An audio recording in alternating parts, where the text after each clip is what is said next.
Welcome to Social Audio Think Tank for another episode. My name is Jackson from Oz Podcasts. I'm here in Studio 1 of Southern FM in Melbourne, recording with Josh Liston. How are you, Josh? I am well. My voice has not blown out yet, and I am sweat-free at the moment. Excellent. All good things for a podcaster. So today we're going to get into the Explode-isode after last episode's Implode-isode. Real happy with those two titles, by the way, if I do say so myself. So, Josh, why don't you tell us about the Explode-isode? Well, in the last episode, which was the Implode-isode, we talked about podcasting in not-so-desirable conditions. So whether you're not in the right place as far as your confidence or whether you're just in a terrible room to record like I have unfortunately moved into recently in Melbourne. All of those things. We basically talked about whether you change your format or wind down or just keep powering through, which I chose to do on one show or whatever it happens to be, or even in the case of Jackson's show, The Forgetting Curve, he actually went on a small hiatus until he figured out exactly how he wanted things to go going forward. It's getting to be a long hiatus now. Yeah. Well, I mean, when you're ready, it'll come back.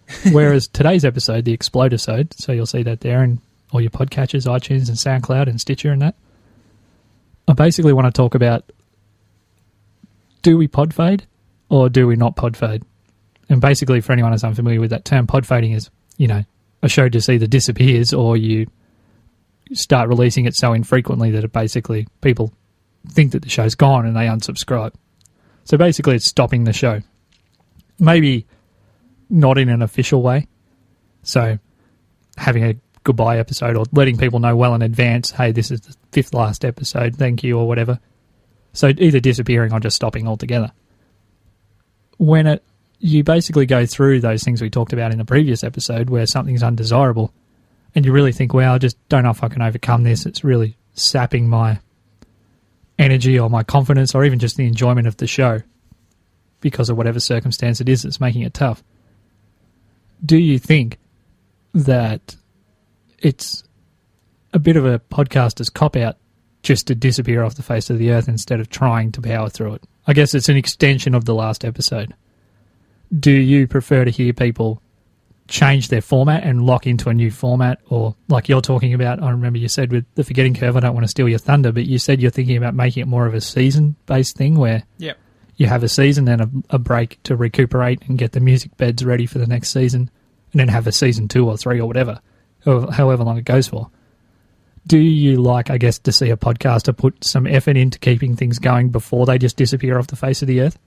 And do you maybe like to hear about this person's thinking about exploding, quote unquote, their show?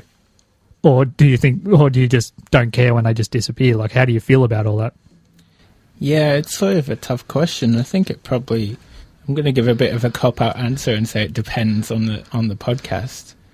I'd say for me, I've never had a goodbye episode. If I've ever pod faded, it's just, I'm bored with this now. Yeah. And stopped it and released more episodes. I really wish I hadn't done that, and I really more people would say, just get on the mic and say, look, for whatever reason, I have to stop. But, thanks for listening, whatever. So, I mean, I've got a fair bit to say about that, but do you think that maybe by giving it some thought and actually giving your audience maybe their just desserts and a chance to, reach back out to you, do you think that giving an official, heads up or a goodbye episode is the right thing to do? Yeah. And do you think that maybe if you get enough feedback, that could actually maybe change the complexion of everything that's happening? It might, spur you on to keep going if you get a lot of feedback.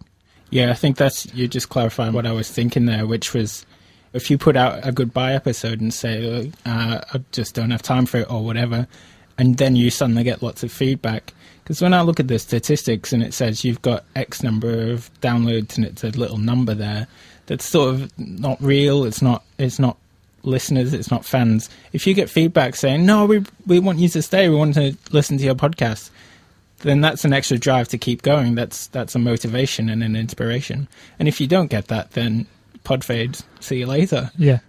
Okay, let's just change the situation a little bit. What if you do the right thing by saying goodbye, you get a mountain of feedback, but in your heart of hearts you know that they really want it, but do they know that my desire is not there? And can I give the audience the best show going forward when I know that it's not in my heart anymore to keep putting myself out there and keep doing this show and keep putting the effort in? Because podcasting is really, really freaking hard. Yeah. Yeah, try not to swear too much on this show, but yeah, it just really is. It's hard. Like, it's a commitment, and the tech part of it's hard. Even after you've been doing it for 2 or 3 years, it can still be tough to really push yourself to edit and upload and compress and whatever else and attach artwork and all that stuff. What do you do then if the audience really comes back to you and says, oh, we really need you to keep going, or we'd love you to keep going? Is there another episode in that, or is there any communication, or do you just think a goodbye is a goodbye? And I know I've done an episode on my music marketing show, DIY Music Movement, and it's one of my most popular episodes where it's just me without a guest, a solo episode called Make Your No Mean No. And basically it's about saying no to gigs and not getting talked back into it, or bad deals or whatever.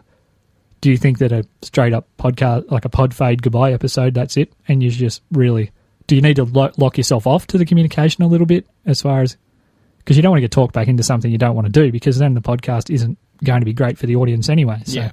I know it's once again a circular thing, but how do you feel about that?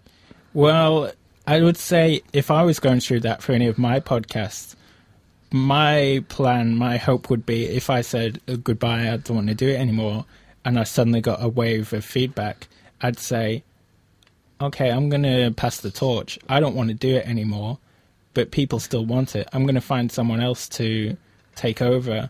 But that's not going to work for probably most people, if anyone else, because it's less tightly formatted. It's more about them than it is about the show. Yeah. So for someone else, it's tough to say. I think probably if you don't want to do it, then you're going to have to give it up. You can't force it. It's from personal experience, and it's something I've been wrestling with all of my shows other than Braver by the Day. I really want to recommit myself to Braver by the Day, and also my hobby show 999 podcast, because that's really starting to find some, a direction, and it's really starting to knuckle down on the progressive rock thing, and it's really good fun. Like, it's the most fun show that I do, I guess. I'm thinking about cutting everything else back, and there's two things that are going on in my head. One, it feels like you've put in so much work into a podcast. It's really, really hard to pod fade a show. Yeah. Like, I keep thinking, I'll go back to 2 episodes a month of DIY Music Movement. Or what about those people that have dedicated hundreds of hours of time, really, if they've listened to something more than once? Like, I feel like I'm doing the wrong thing by people, when really, in the end, if I keep producing a show I don't want to produce, I'm kind of doing the wrong thing by them anyway. Yeah. So I'm stuck thinking, it feels like I'm wasting all that work that I put into something just to let it go, even though I don't know if my heart's in it still. And the other thing is that I think a lot of people pod fade shows because they feel like I was feeling, that they basically emotionally attached to the amount of work they've put into it, instead of thinking, how good will it be if I keep doing it? And they haven't really considered any other options as to, can I reduce the schedule? What can I do to reinvigorate the show? Is it that I need a co-host, or do I need to change subject altogether? Or do I just straight up need to end it and say goodbye and that's it? I think that people get locked into the format they create very early. That's something that they feel, if it can't be that, then I can't keep doing the show. So I know you have a lot more to say on that, but we're actually getting kicked out of the studio that we're in Studio 1 here at Southern FM. So did you have something quickly to wrap that up with?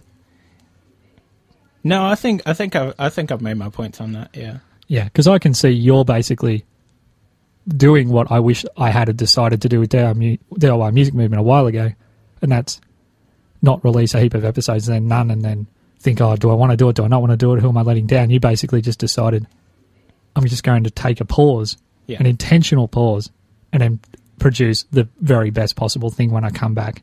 Yeah. And it's not really a pod fade at all. Hopefully. Hopefully, yeah. Whereas I can see there's times on DIY Music Movement where some of my audience probably thought I pod faded because I'd just disappear for a month, and then whereas I might have been releasing an episode a week for 2 months before that.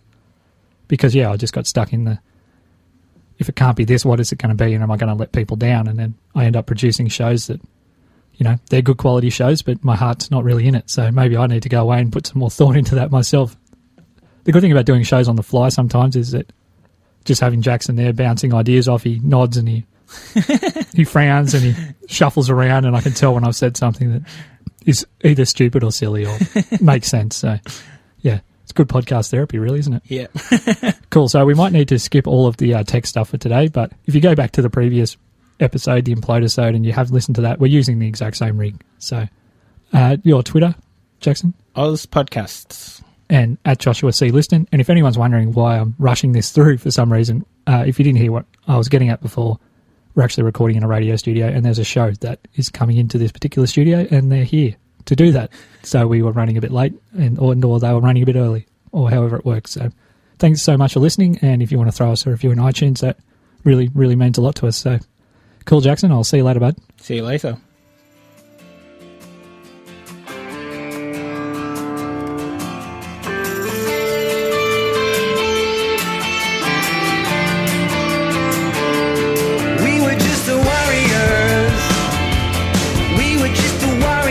Home and away, fighting for a piece of you. Just a little moment slipping away.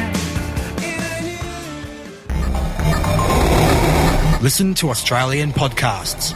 ozpodcasts.com.au